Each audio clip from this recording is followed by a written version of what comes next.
Hello and hooray! Let the lights grow dim. Let the show begin. I've been ready. Alice Cooper. But no, instead it's really TFT. Tarot for today. Divine dabblings with Oberon and Banshee. This is me, Oberon, with Goth Tarot. It's my weekly look into the shadow sides and issues of our lives.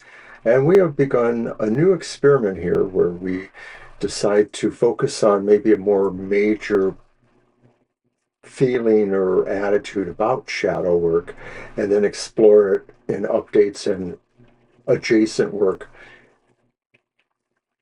in the weeklies following it. So we're doing that with Banshee joining me on the first Goth Tarot of the month, and then I'll be alone on the secondary and third, etc. ones where we kind of focus a little differently. So to speak to that, of course, Banshee was here, and we did this as a trial run, so we started in the middle of the month. So next week, June, she'll be back, and we will start another round of something different. But the quality we were exploring, the shadow work, whatever you want to call that, it comes to us from the Cries of the Soul's Oracle. It's a fabulous work and very detailed, and Banshee adapted it pretty well for the way I'm doing the cards here. So the card we picked to focus on was Fighting the Outside World. Embrace tenderness from the outside. That's the affirmation. I embrace tenderness from the outside. And so that picture, that idea was about how maybe sometimes we're just so into our negative aspects that we think everything's a fight for us, and we're constantly fighting against the world, against people that actually would want to help us. So last week, the first supplement, using the Shadow Work Tarot by Ethereal. Fabulous deck. I love it. We did an update, and that update gave us the Nine of Swords upright. And thinking about it, I believe the Nine of Swords suggested that we can't turn this into a fight against each other. We have to understand all of those anxiety issues that are coming everywhere. There was a bit more. You might want to recap that by watching it yourself. And then there was some additional shadow work. So we're going to do the update for this week with, once again, the Ethereal Shadow Work Tarot. And as I usually mention, oh, you know what? I'm sorry. We're starting off with an oracle reading. I'm glad I remembered that. First, from the Oracle of the Hekatean Path. It's a little bit dark, but I think it suits where we've been going in a way and where I'm going to go later in this episode. So I'm just going to give that shuffle there.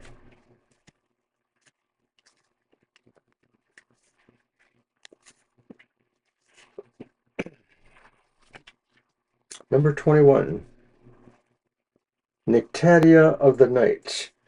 Secrets.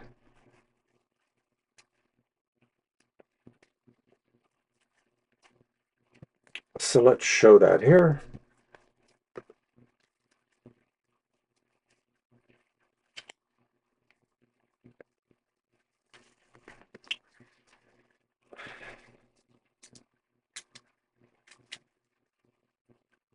Hekatean, secrets.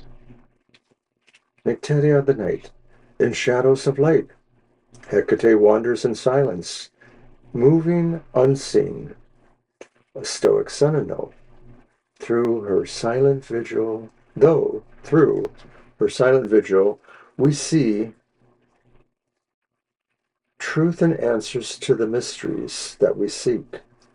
confidentiality and concealment may help us to grow at this time. Beware of illusion and lies, for the goddess can also shed light on these. What is waiting to be found? What is being kept hidden from you? Hecate brings the truth to light in the dark of night. That's simply lovely. In context to this session and the overall work, what we're doing with, a lot of this is about how we treat our ego, how we, some of us maybe, this idea of fighting the outside world is a sense of ego, thinking we're more important. And maybe Hecate's message here is that people need to consider what they really are saying about the shadow work they're going through, the issues they're going through. I know this isn't real comprehensive, but I think that's what we're getting from Hecate. Sometimes it's better to examine these things on our own rather than tell everyone else. Maybe you didn't get it that way. All right, so back to the update of the shadow work from the Ethereal.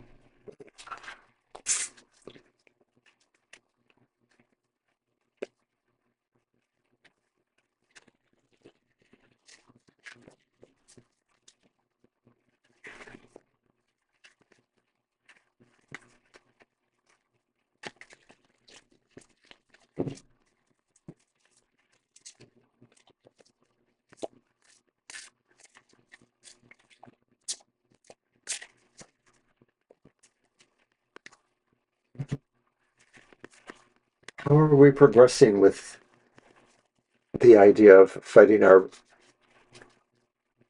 battle against the world?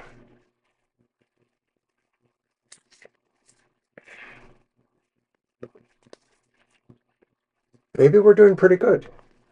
It's the Three of Cups. Maybe we are feeling that there is truly some sense of healing coming from our friends, or some sense of a community that brings a sense of joy or happiness or support. And that if we've been forgetting that and dwelling on those other aspects,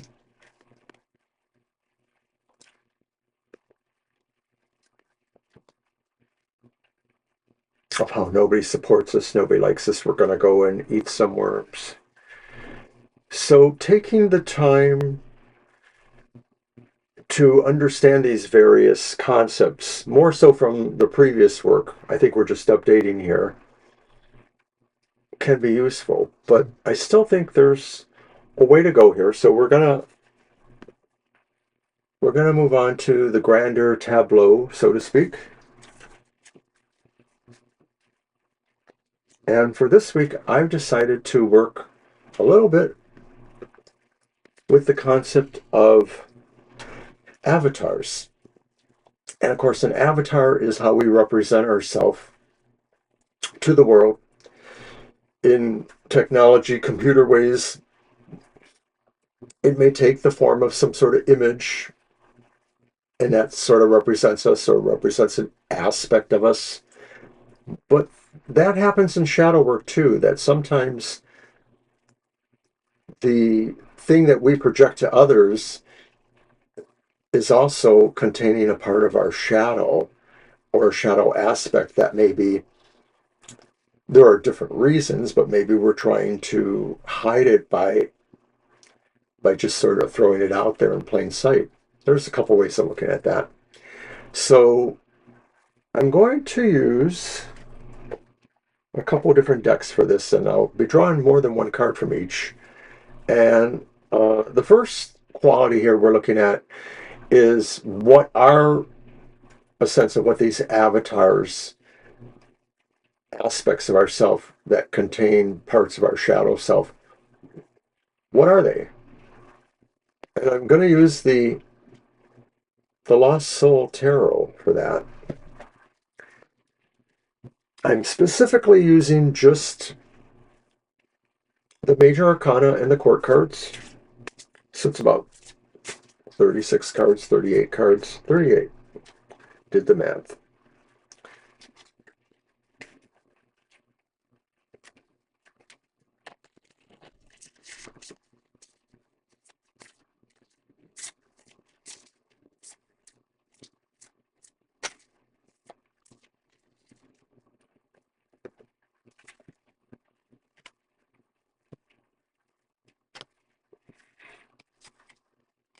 All right. What are the kind of avatars that contain shadow aspects of ourselves? And the first one is the King of Pentacles.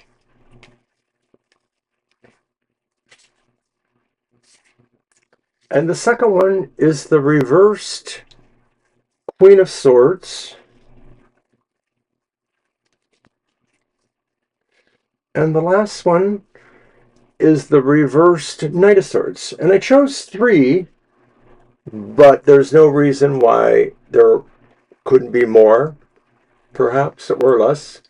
And there's our update from last week, but that's not what I want. There we go. I want all of them, the whole kit and caboodle. All right. So, avatars that we project the way we want others to see us, but also maybe we use them to hold a shadow aspect of ourselves. So the King of Pentacles. Maybe we're OCD sometimes. Maybe our shadow manifests as OCD kind of behavior, compulsive, controlling, because of course the King of Pentacles is about management too. And so we project an avatar perhaps that looks like this, oh, this noble king, but it's actually hiding some shadow aspects too that we haven't totally integrated or that we are still working on, hopefully. And of course, those are about the OCD behavior, the sense of wanting to control everything. But another avatar could be the reversed Queen of Swords. And that's a martyr. So we're projecting possibly in some ways a martyr aspect. These things may or may not be the same. Like maybe you're this and that, or maybe you're just one of them. So the Queen of Swords is a martyr aspect, that they feel that no matter what they do, others won't understand and will be displeased. But the real core of the Queen of Swords reversed is that they are likely to make harsh judgments that are mostly about themselves for their own good. And so we may be using that martyr aspect to hide the fact that we're really doing what we really want to do. We just want other people to sort of think like, oh, the vapors, it pains me. Okay, I'm being a little silly there. I should move this a little bit that way and maybe that way. So then finally that takes us to the Knight of Swords. And what kind of avatar is projecting that? The Knight of Swords maybe says, come hell or high water, I'm just going to go in and do it. So it's a different kind of martyr. It's someone's got to do what's right. Someone who will rush headlong and most likely make a mistake. And so in a way, this too is hiding some of those kind of aspects there from the king about controlling. But because it's a sword, it may be more about achieving a newer victory too. And so maybe people who are projecting this kind of aspect really, this goes more to that idea about fighting the outside world And so maybe we are using that. This is like a bingo moment almost, but maybe we are using this sort of idea that someone's got to do what's right, and projecting that energy, that shadow aspect there, which basically is what the problem is.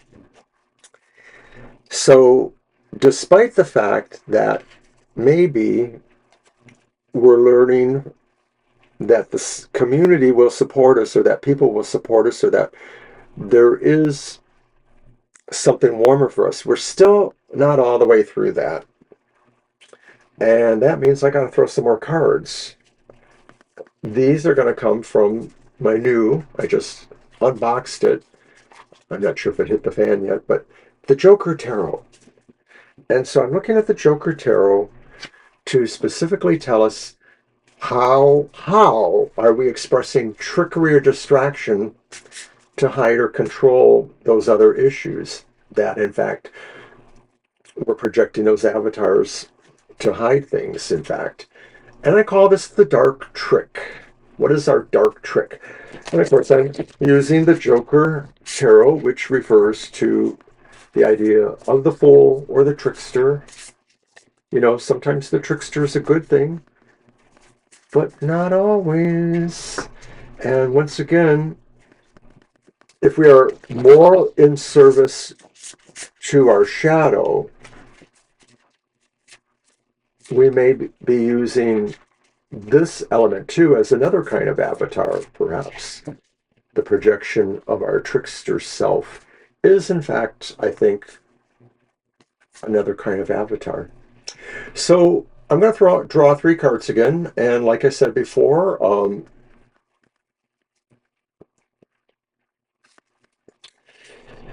these are different ways that our avatar may express trickery or distraction to hide what's going on, and they don't necessarily line up with those 3.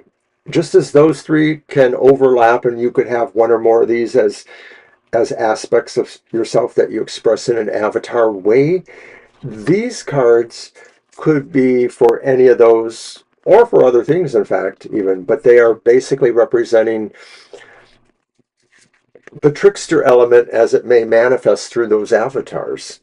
So, having said that, card 1 is the Two of Wands. It's upright. And so, whether it relates to these or not, but I sort of see the correlation, you could be saying, I know what I'm doing. I'm moving ahead. I'm moving towards something new and good. And of course, it may be like what that card was saying. I'm doing this because it's the best thing to do for everyone. Maybe this is the more trickstery way to say, I'm not excited. I'm actually looking at my future and deciding to do something in a wise way. Card 2. And it's the reversed Ace of Wands. So the trickery or deception could be how we deal with not really addressing these issues, but by making excuses that say, well, it was delayed. There was a reason why I had to stop that, or why I won't be able to start this again until sometime. This could also be saying I'll just broaden it and say, this is saying there are some forms of self-sabotage, letters or appointments to keep that one didn't, and then just saying, I forgot. I meant to do it, but I got caught up in something. So don't deceive yourself by making excuses, I guess, is a good way of looking at that. And then finally, card 3, it's the reverse Two of Swords. So we sort of have 2's bookending the ace in the middle there. I love when this stuff happens. I really do. I hope you guys all like it too. But at any rate, the Two of Swords reversed, it almost correlates with the Knight of Swords reversed, but it could be saying like, well, if the first time you don't succeed, try again. And maybe the Two of Swords is saying, if you thought about it after a while, you could maybe just try once again any of these things or any of these projections. It may be the most trickery element of all, because it may be saying, you're not going to say anything. You're going to look like you're just really thinking about it. But then all of a sudden, you decide to take action. And so that too kind of coincides with the Knight of Swords. That maybe being that reckless personality and just saying, somebody's got to do this, results really from the appearance or deceit of looking like one was thoughtful and really considering everything, but then decided to jump ahead. Alrighty. So believe it or not, I'm going to throw 3 more cards from yet another deck, and that's the Venerable Night Sun Tarot that I've often used here in Dark Goth Tarot over the years. And a lot of times when I used it, it was kind of the default for the position that I call the Dark Truth. But here I'm kind of broadening this idea to the Dark Horizon. And it's Night Sun, so, it's talking about that horizon or dividing line. And this card is saying, how do we own both of those qualities, that shadowy aspect being projected from our avatar, or that's in our avatar? I don't know if that's being projected, but the avatar projects it nonetheless, I suppose. And then what is that trickery or distraction that we may use from a trickster element of our avatars, or I'm not on secure ground with all this stuff, but, is the trickster just another avatar? Or is it possibly involved in a number of avatars as, once again, the shadow aspect? At any rate, we're here once again with the Night Sun Tarot to see what is the dark horizon. What are the ways that maybe we can reconcile those, understand them, incorporate them in ourselves, or just figure out what to really, really do with them. So I'm going to move these up again because I need a little more room. I really like these decks. They have lots of great imagery. Okay, so what are those qualities? And the first one is justice. So that's a no-brainer.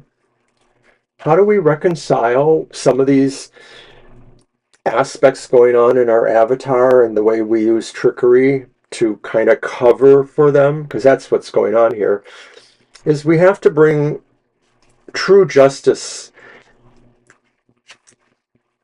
into the picture. We have to really bring ourselves to understand justice. And I'm thinking about that very first card from Banshee's appearance, fighting the outside world. If it is really about justice, you should be able to be secure in that. If it isn't, then you don't know what justice is. All right, the next thing that we can possibly do to own and reconcile.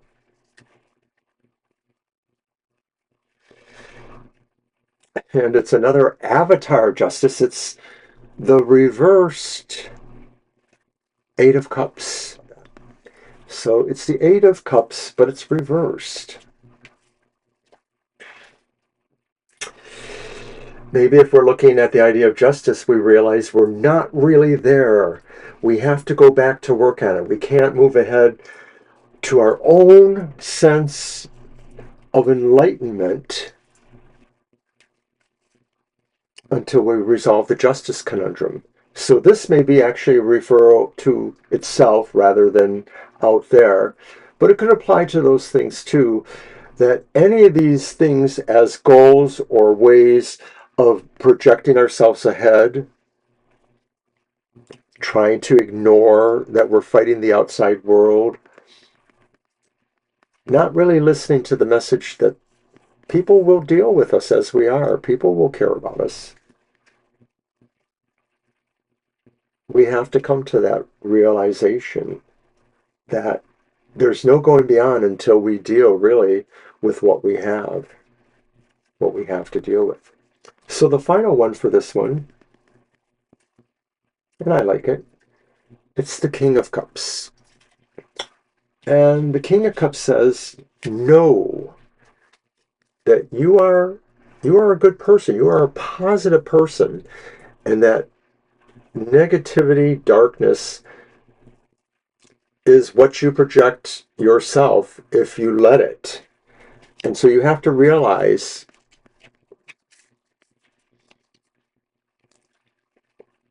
you don't have to be that way. You don't have to be on the outside of things. You don't have to fight the outside world. I think I've been here long enough, so let's close with our final closing oracle. It's all behind me now, right? The Dark Light Oracle.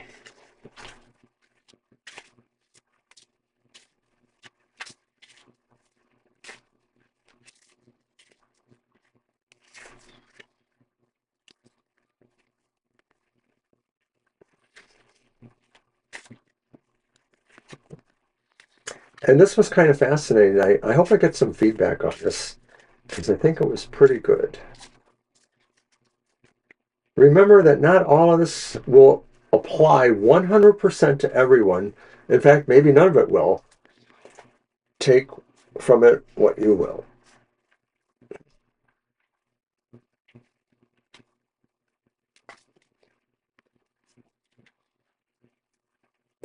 Transformation.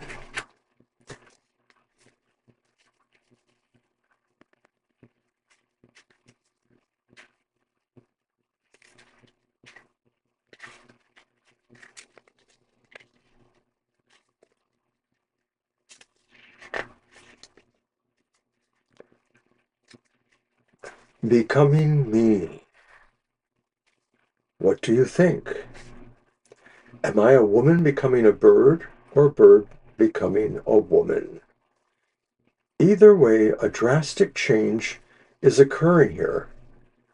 For me, but also for you.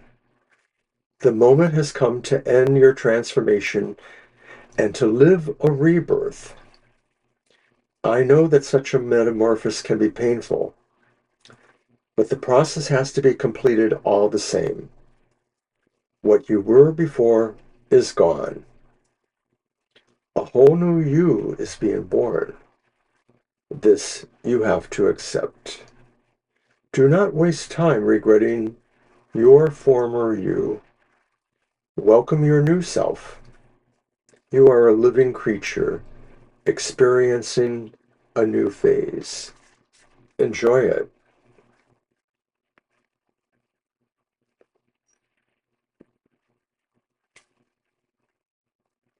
I accept what I am becoming.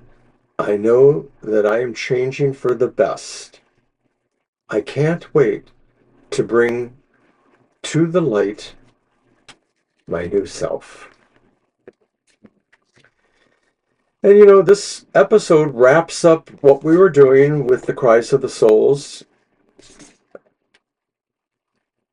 That we have to learn to accept ourselves. We have to learn to transform ourselves. Acceptance, integrating what these things about our dark self, our shadow, was trying to give us. So I'm going to end this by just reading the moving forward part from the Cries of the Souls. To create a new relationship with me, you need to drop your weapons. When you feel a desire to fight, stop and take a few deep breaths and ask yourself why you're fighting and whether or not it's justified.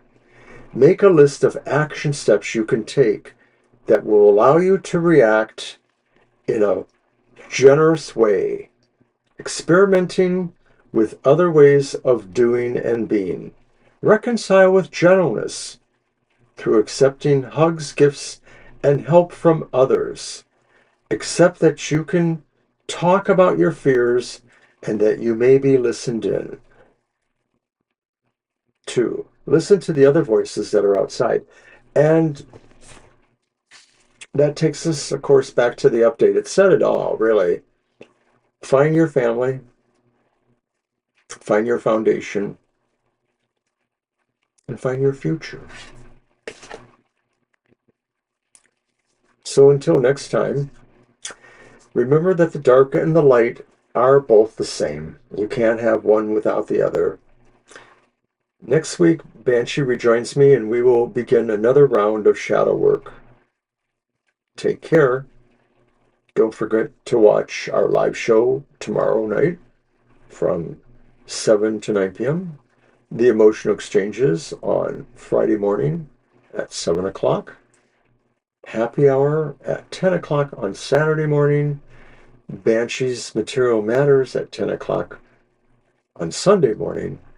And then another live stream from 2 to 4 p.m. next Sunday. Take care, everyone.